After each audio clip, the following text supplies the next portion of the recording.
It's time for CBJ in 30, presented by Telhio Credit Union. Find us on SoundCloud, Apple Podcasts, Spotify, Google Play Music, YouTube, and TuneIn.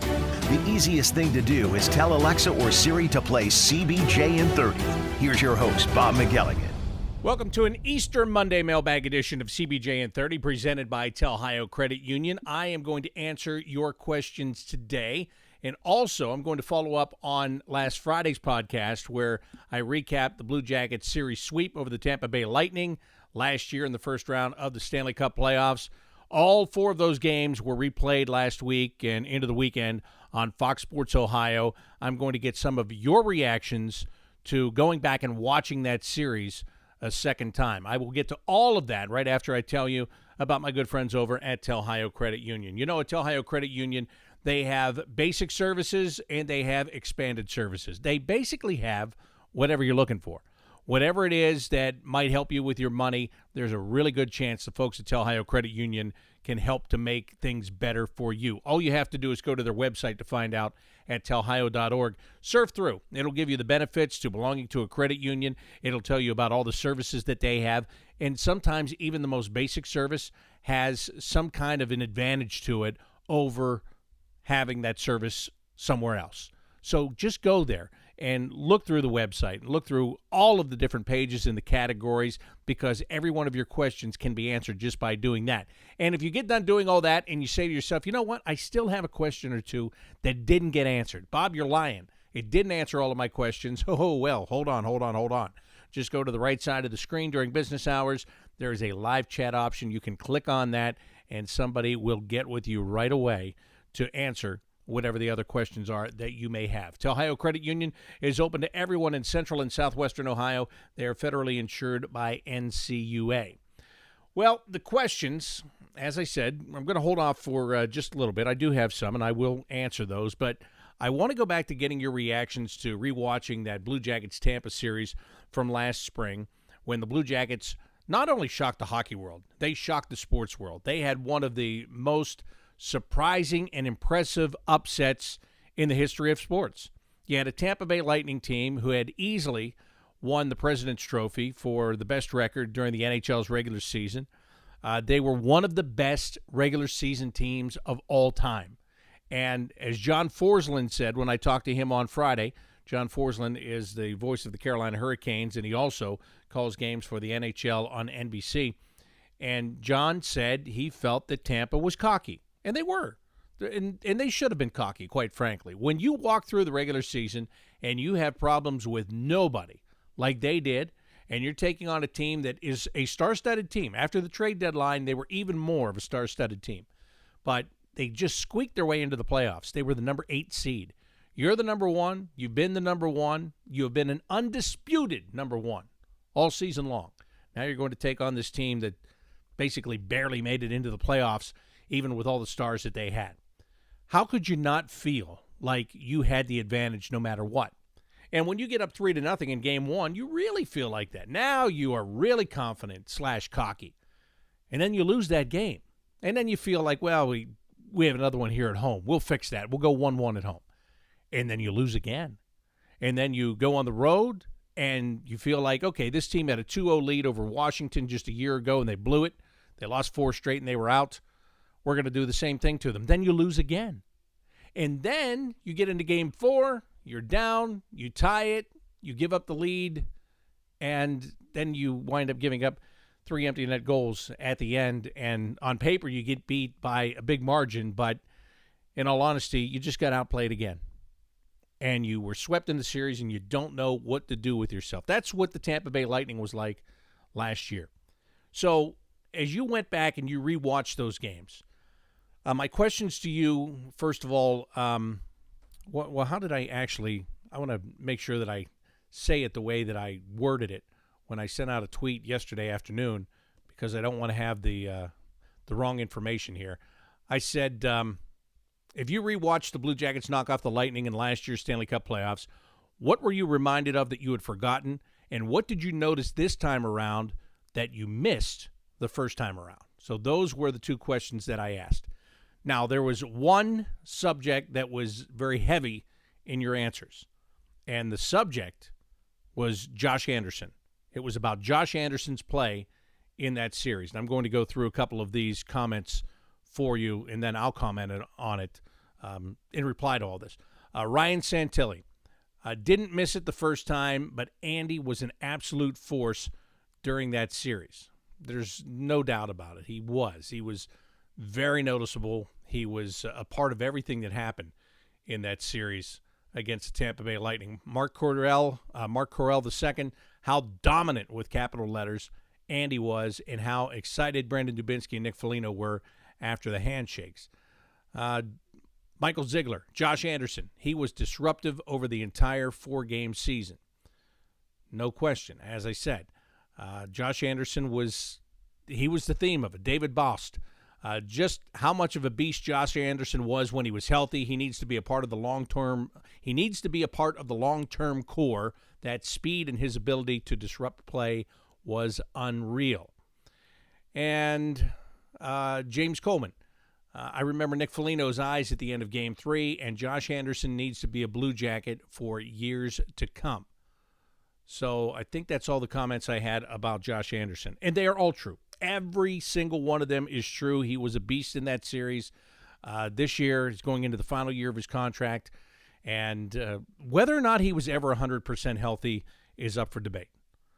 He says he was. He says he was fine. He says he was ready to play. He was not having the type of season prior to his injury this year. He wasn't having the type of season that he had. He wasn't playing the same way, is what I'm trying to say, that he played in the playoffs last year. So was he 100% healthy? Was he not?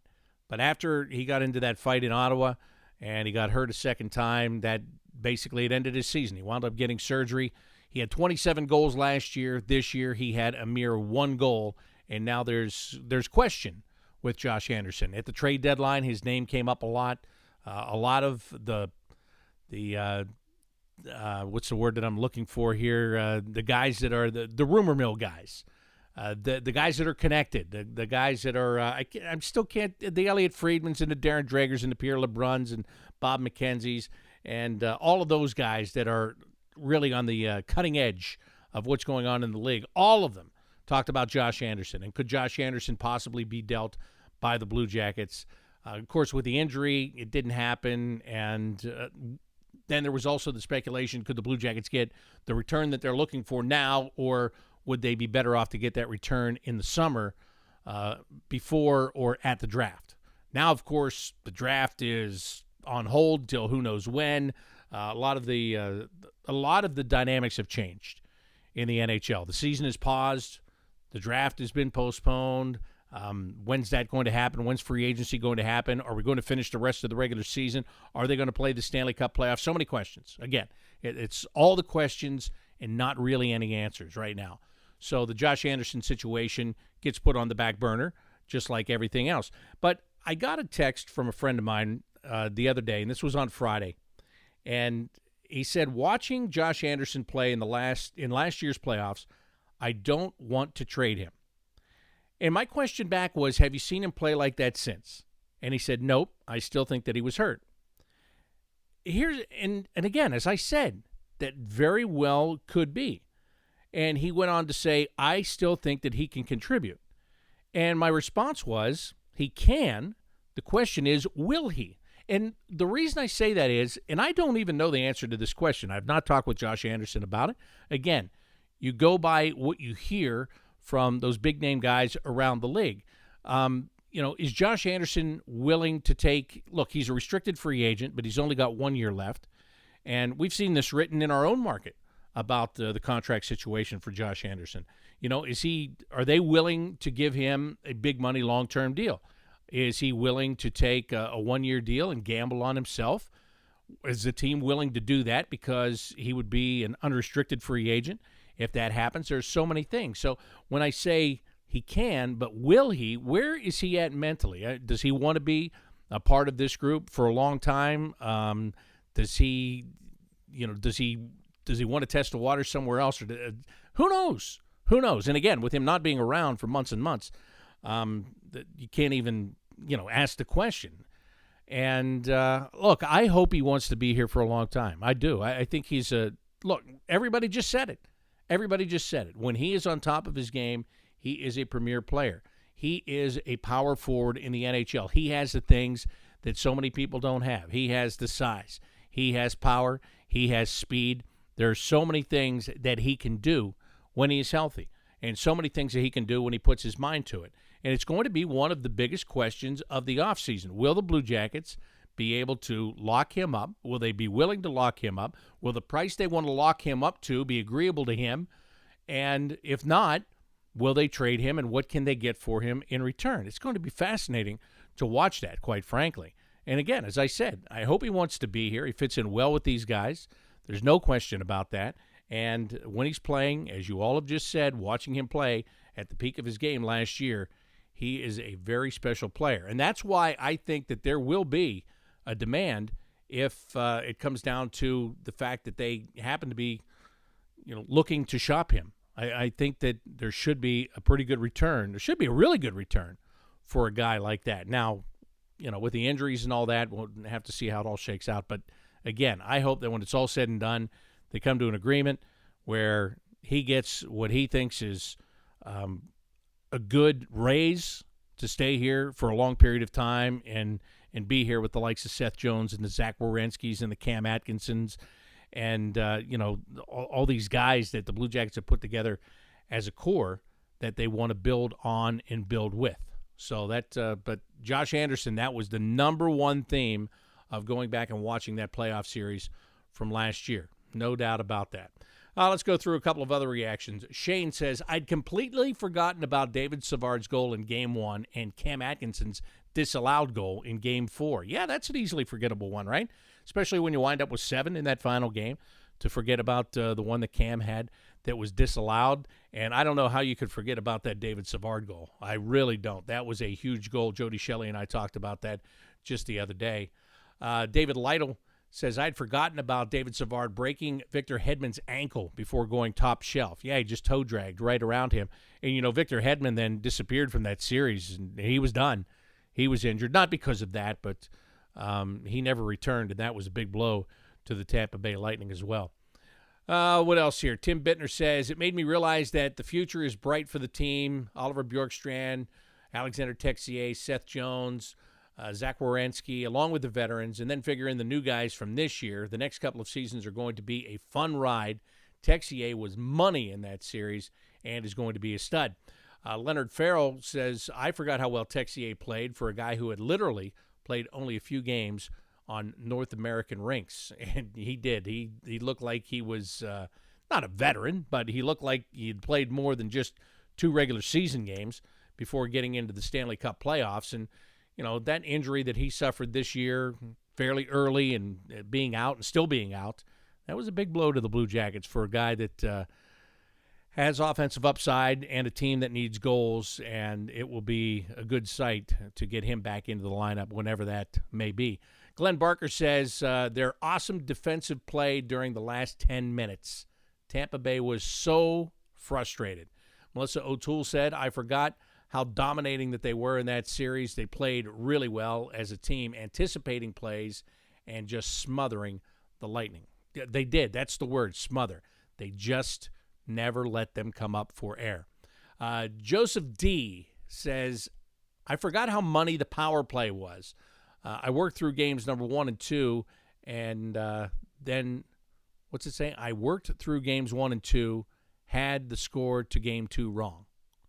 Okay, I'm not sure what that second part means, but how money the power play was the main the main thrust of that. There is another one about the power play here that maybe is a little bit either more well written or I can read a little bit better. It's from Ed.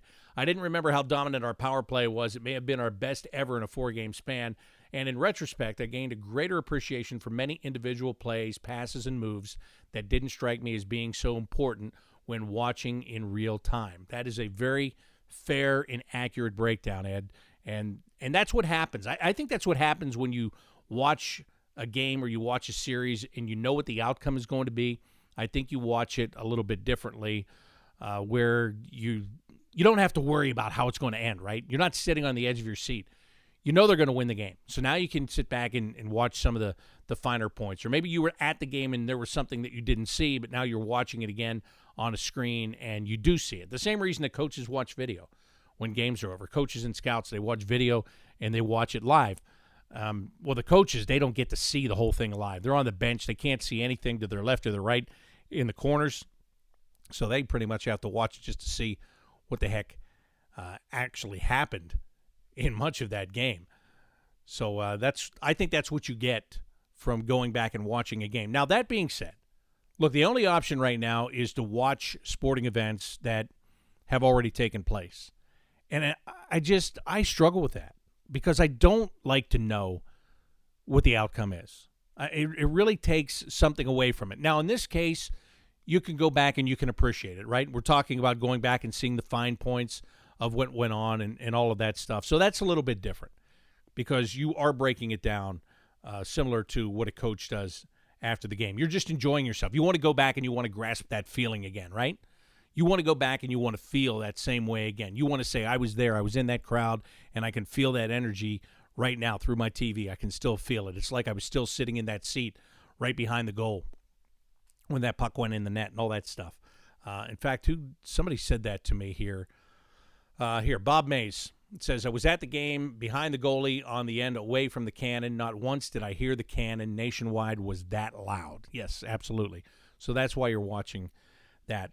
I really have it's tough for me. I could go back and watch something that, what do we watch? A Major League Baseball Network a couple of weeks ago. It was like, something in the 80s or early 90s or something like that, or guys that are now retired.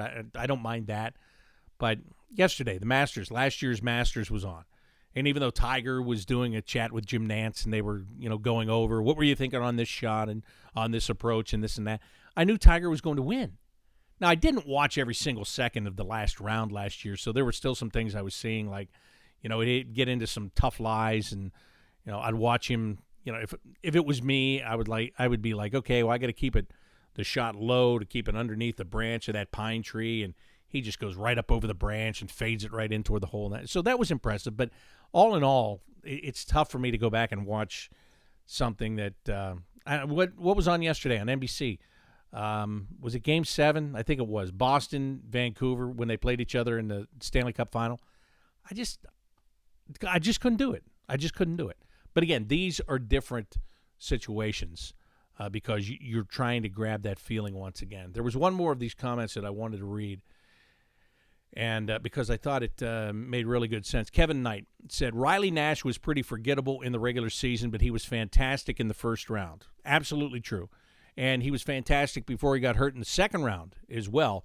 And I think that was one of the big blows that the Blue Jackets took in the second round of the playoffs. When he disappeared, it made a huge difference. And you're right. That's a guy that, he signed a 3-year contract, and a lot of people were saying, why did they sign this guy? I mean, what's he doing? He was a fish out of water. He couldn't find his role. He really didn't know his place. And once he figured it out, then he was really good. And he figured it out at that time. And this year's been an up-and-down year, too. He was healthy scratched at one point this year. And then at other points, he was one of the best players on the ice for John Tortorella. So, Riley Nash has been a good, solid veteran signing. I would go back and do that again. I really think, because he's fit in well in the room and what he did in the playoffs. And I think if the Blue Jackets continue this season and get back in the playoffs again, I think that he'll be a factor in those playoffs as well. All right, let me get to some questions. It is the Monday Mailbag, so I'm going to go to some questions right now, and I'll start with Mac Cordell. And Mac says, thanks again for all you do. I truly appreciate and look forward to your podcasts. I'm coming from Western Pennsylvania, and I feel a kinship with you, and you have become like a long-distance friend. I know that sounds odd, but in these times of social distancing, it is nice to have some touchstones of familiarity. Thanks, Mac. I agree. I agree with that. And I think we're all sick of this social distancing stuff, right? It's what we got to do. We got to stay safe and keep everybody safe. I know. I get it. But we're now at, it was a month ago that the Blue Jackets and the Penguins were shut down and the league was shut down. So, again, John Forsland, what did he say on the show on Friday? He goes, this is for the birds. And I agree with him. That's the same way my grandmother would have put it. It's for the birds. Anyway, Max says, I was sad to hear that last week was the season's final edition of The Inside Edge presented by Kia. Will that show be back if and when the season resumes? First of all, I'll answer that question. The plan is yes. If the season comes back and resumes, that we will do more of the Inside Edge. Then Max says, please tell me you'll continue to produce the Monday Mailbag. I know it's a lot of work, and your fans appreciate that.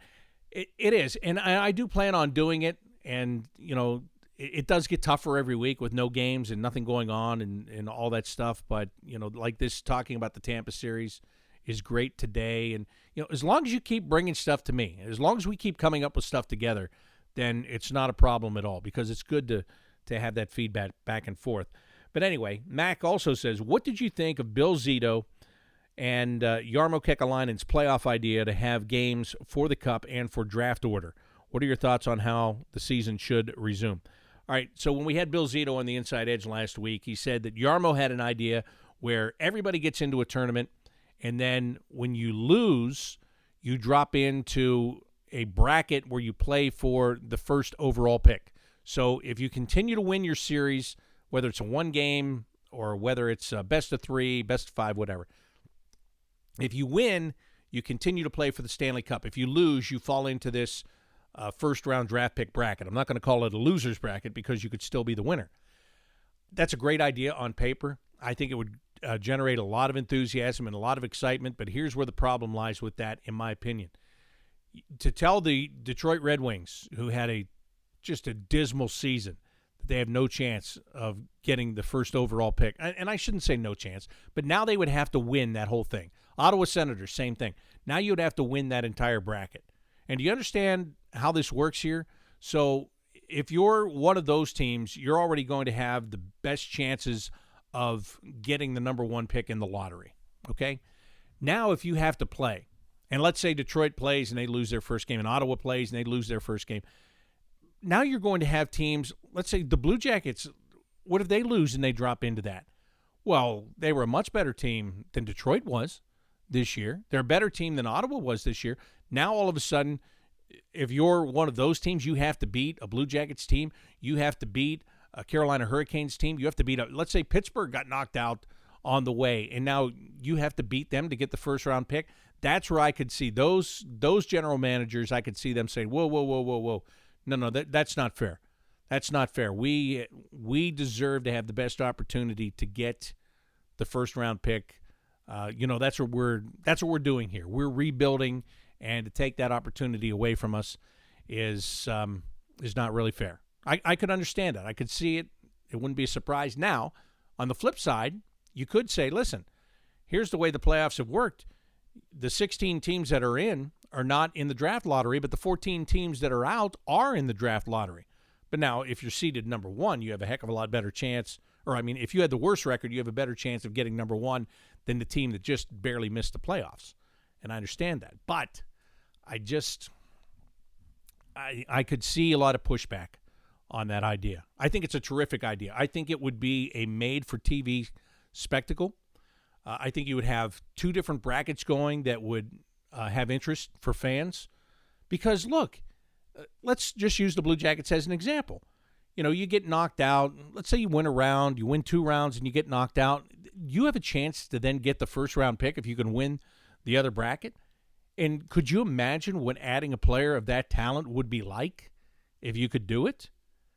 Now, if that's something they changed during the summer, I could see it being a little bit more palatable. I still can't see, because all the teams that are going to struggle during the year, they know, right?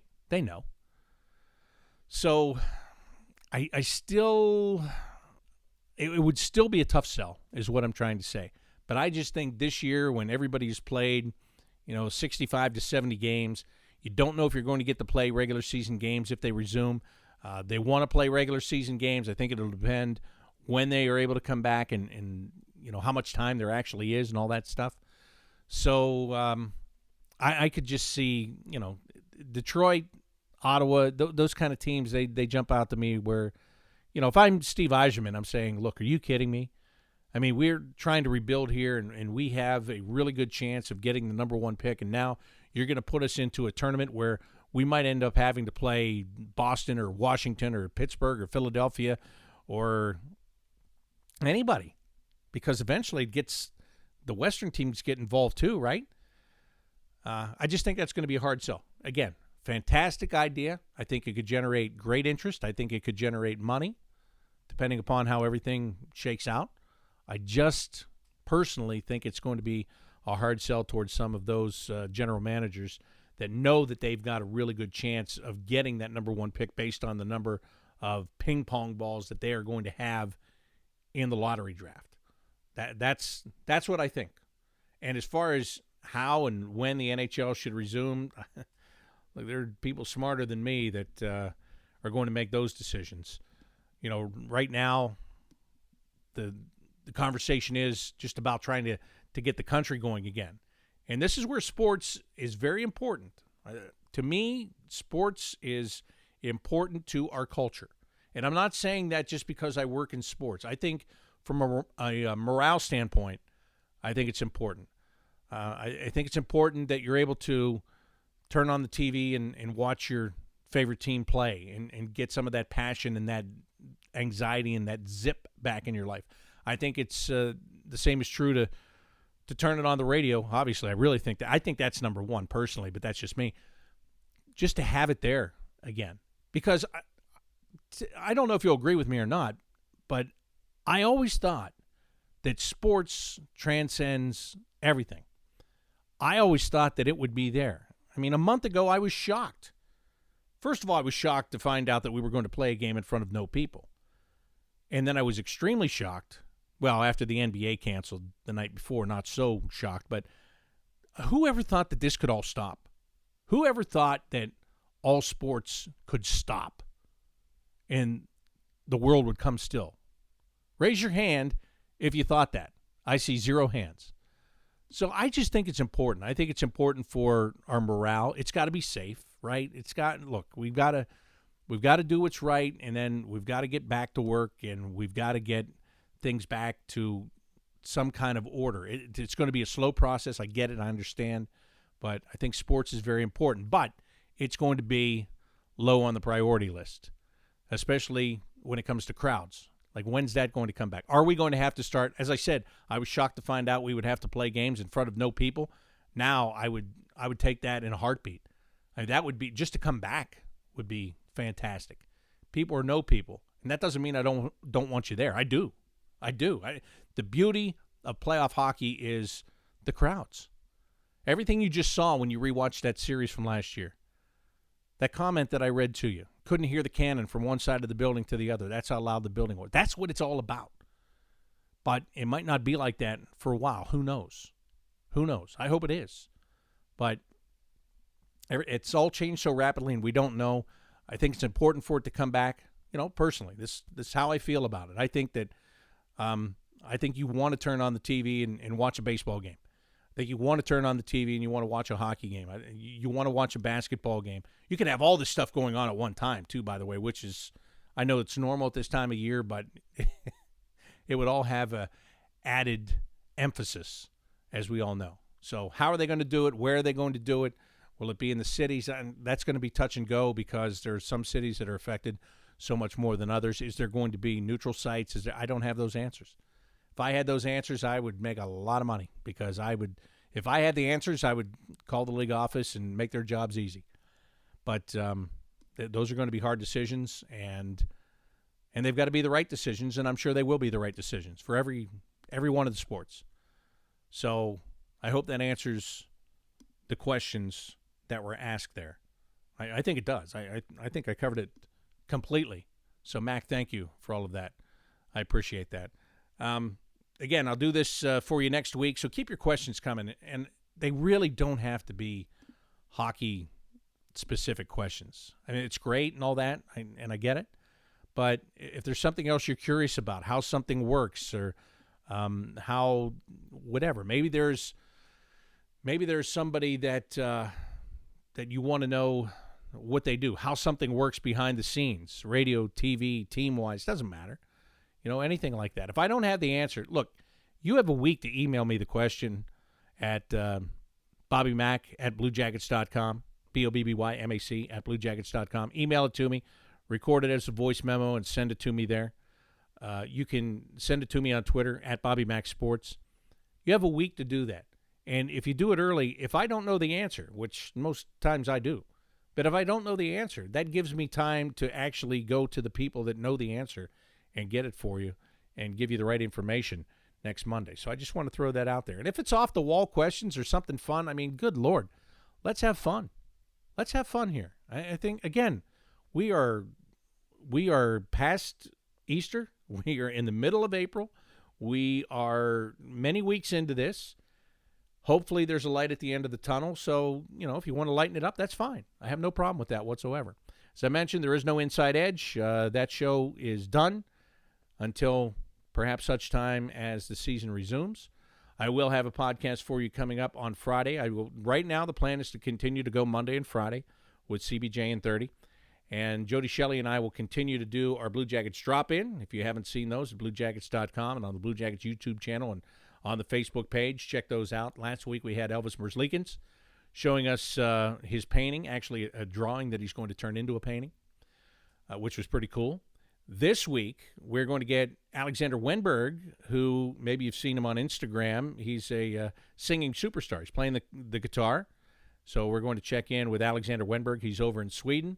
We will get with him, and you will get that sometime on Friday. I would say probably, when do they put those out? Usually early afternoon on Friday. That's the one thing I have no control over. I mean, I do the interviews, we do that, and then I turn it over to somebody else. Not like this. This CBJs and 30 are 100% my control.